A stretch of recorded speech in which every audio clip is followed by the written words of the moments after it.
Cömertlik, kişinin manevi temizliğine sebep olan, onu ateşten koruyan bir haslettir. Temizlenmek için malını hayra veren en muttaki, Allah'a karşı gelmekten en çok sakınan kişi kimse, o ateşten uzak tutulacaktır.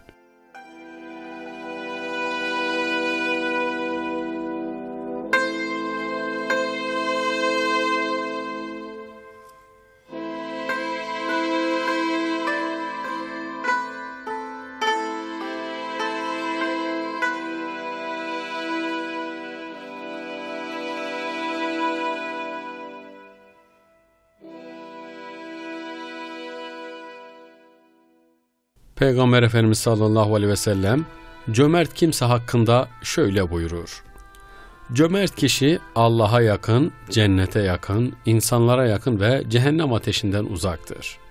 Cimri insan da Allah'tan uzak, cennetten uzak, insanlardan uzak, cehennem ateşine yakındır. Cömert cahil, ibadet eden cimriden Allah'a daha sevimlidir.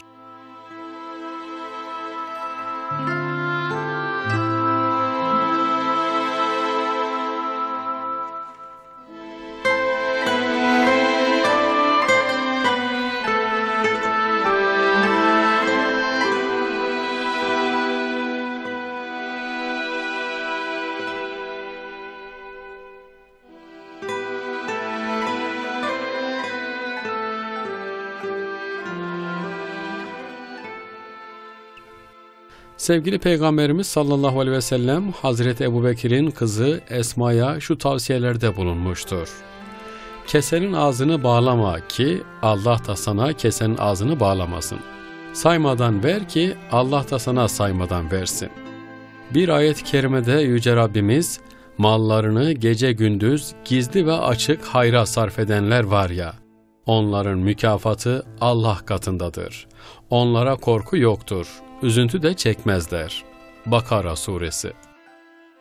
Cömertliğin övüldüğü bir başka ayet, Allah'ın verdiklerinden Allah yolunda harcanması emredilmiş, şeytanın insanı fakirlikle korkutacağı belirtilmiştir. Bakara Suresi.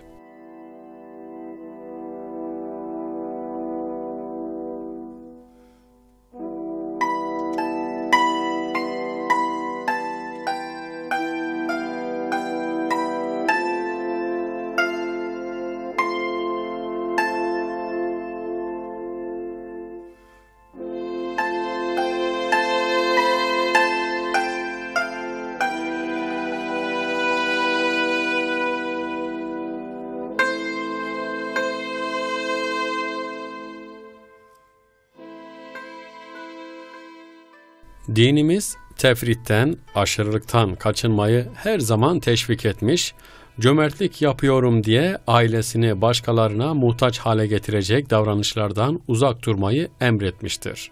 İsra Suresi. Sizden birinize ölüm alametleri gelip de, ey Rabbim, beni yakın bir zamana kadar geciktirsen de sadaka veren ve salihlerden olsam demeden önce size rızık olarak verdiğimiz şeylerden Allah yolunda harcayın. Münafikun Suresi.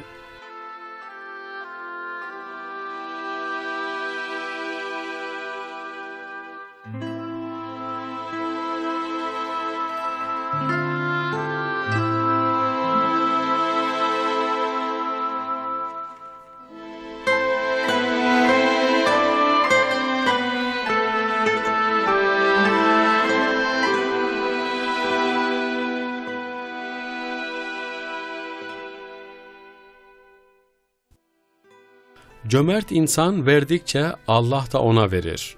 Sebe Suresi. Hazreti Ali radıyallahu an şöyle buyuruyor: Güzel huyların en güzeli cömertliktir. İnsan içtimai hayatta olduğu için Allah'ın kendisine verdiği nimetleri ve imkanları diğer insanların ve canlıların istifadesine sunması imanın bir çeşit tezahürüdür. Cömertlik de insana Allah'ın vermiş olduğu imkanları muhtaçlara meşru dairede kalmak şartı ile Allah rızası için insanlara yardım ve ikramda bulunmasıdır.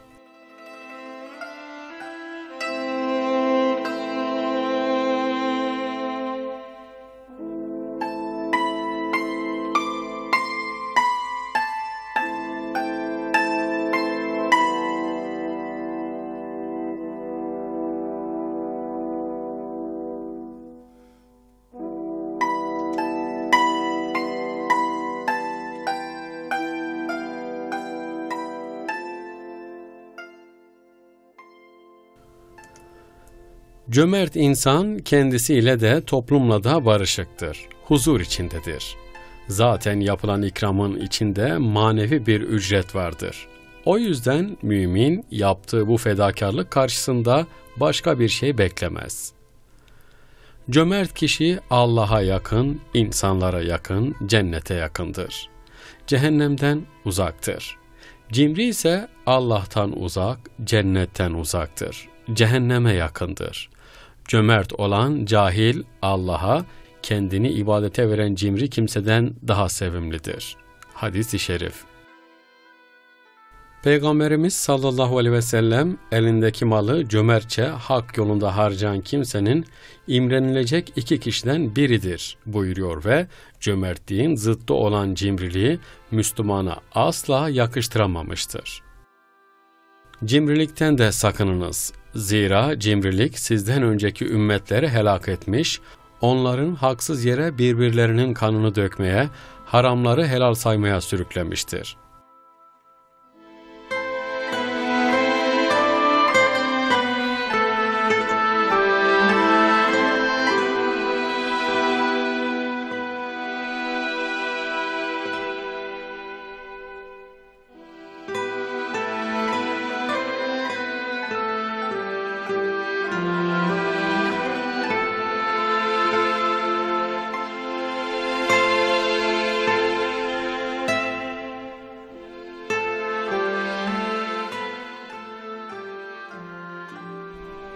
Cimrilik, mal biriktirme hırsıyla harcamaktan ve hayır yapmaktan kaçınmaktır.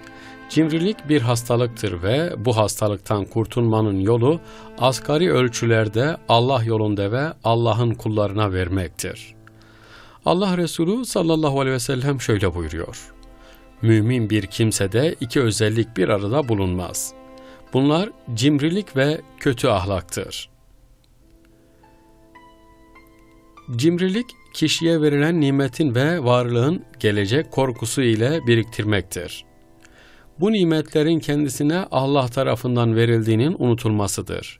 Cimriliğin zararı tüm toplumadır. Yüce Rabbimiz şöyle buyuruyor: Allah'ın kendilerine lütuftan verdiği nimetlere karşı cimrilik edenler, bunun kendileri için hayırlı olduğunu sanmasınlar. Hayır, o kendileri için şerdir. Cimrilik ettikleri şey kıyamet gününde boyunlarına dolanacaktır. Göklerin ve yerin mirası Allah'ındır. Ali İmran Suresi. Mümin ihtiyaç olduğunda kendisi, çoluk çocuğu ve toplum için harcar. Mesela Osmanlı'da herkes devletten aldığını veya alın teriyle kazandığını Allah için harcarmış. Sadaka-i cariye olan ölmez eserler bırakmışlardır.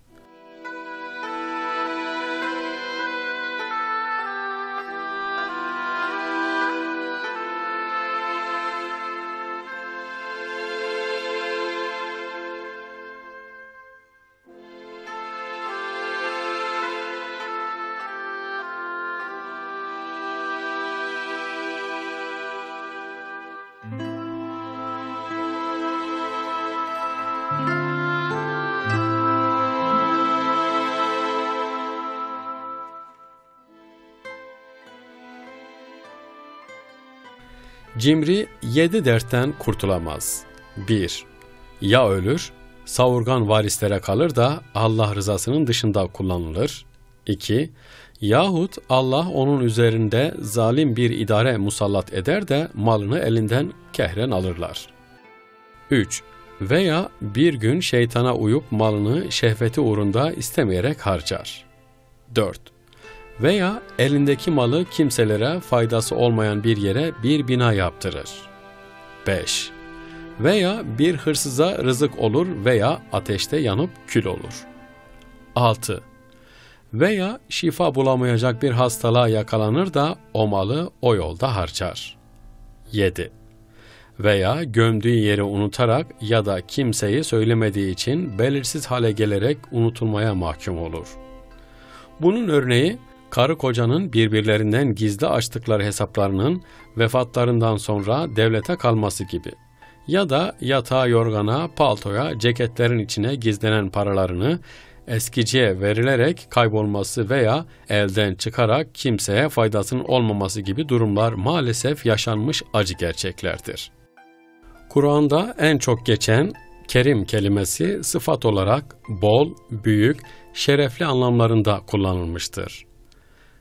Rızkun kerim, bol helal rızık, ecrun kerim, büyük mükafat. Kur'anun kerim, kıymetli, şerefli Kur'an gibi.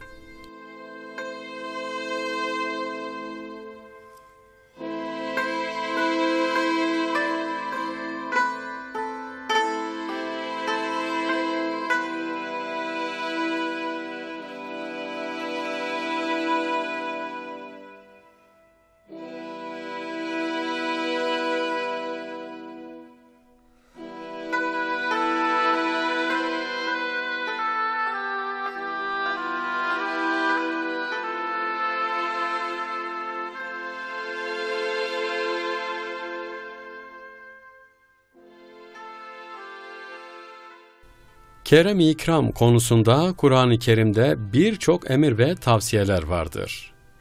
İnfak fi sebilillah, Allah yolunda harcama bu emirlerin başında gelir.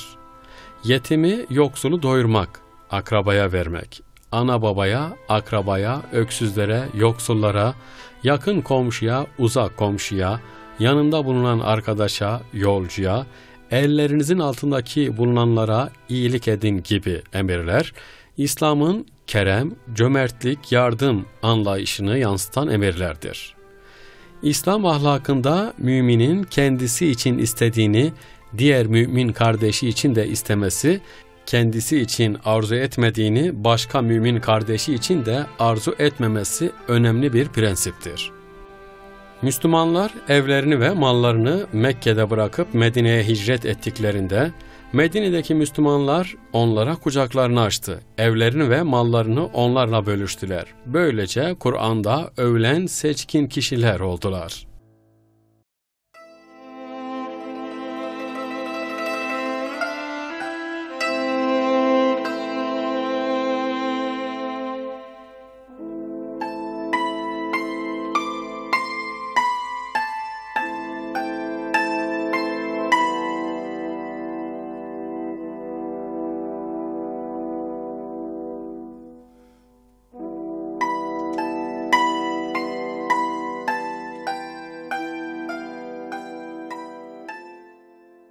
Yüce Rabbimiz ayet-i kerimesinde şöyle buyurmuştur. Ve onlardan önce o yurda Medine'ye yerleşen, imana sarılan yani daha önce Medine'yi yurt edinenler veya ilk önce hicret edip Medine'ye yerleşen Müslümanlar, kendilerine göç edip gelenleri severler ve onlara verilen ganimetlerden ötürü göğüslerinde bir ihtiyaç eğilimi duymazlar. Kendilerinin ihtiyaçları olsa dahi, göç eden yoksul kardeşlerini öz canlarına tercih ederler. Kim nefsinin cimriliğinden korunursa işte onlar umduklarına erenlerdir. Haşr Suresi.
Hazreti Peygamber sallallahu aleyhi ve sellem hicretten sonra muhacirlerle ensar arasında kardeşlik oluşturdu.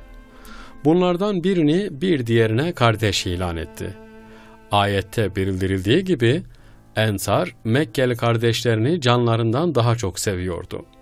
Ensar, muhacir kardeşlerine büyük fedakarlıklar gösterip aşırı derecede ikramda bulunuyorlardı. Hatta muhacirleri paylaşmıyor, aralarında kura çekiyorlar. Kura kime çıkarsa muhacir ona gidiyordu. Muhacirler de bu samimi çabaları takdir edip, istismar etmeyip bu tür yardımları ihtiyaçları oranında kabul ettiler. Resulullah sallallahu aleyhi ve sellem insanların en güzeli, en cömerti ve en cesuruydu. Kendisinden bir şey istendiği zaman kesinlikle hayır demezdi.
Peygamber Efendimiz sallallahu aleyhi ve sellem cömert kimse hakkında şöyle buyurur: Cömert kişi Allah'a yakın, cennete yakın, insanlara yakın ve cehennem ateşinden uzaktır. Cimri insan da Allah'tan uzak, cennetten uzak, insanlardan uzak, cehennem ateşine yakındır. Cömert cahil, ibadet eden cimriden Allah'a daha sevimlidir.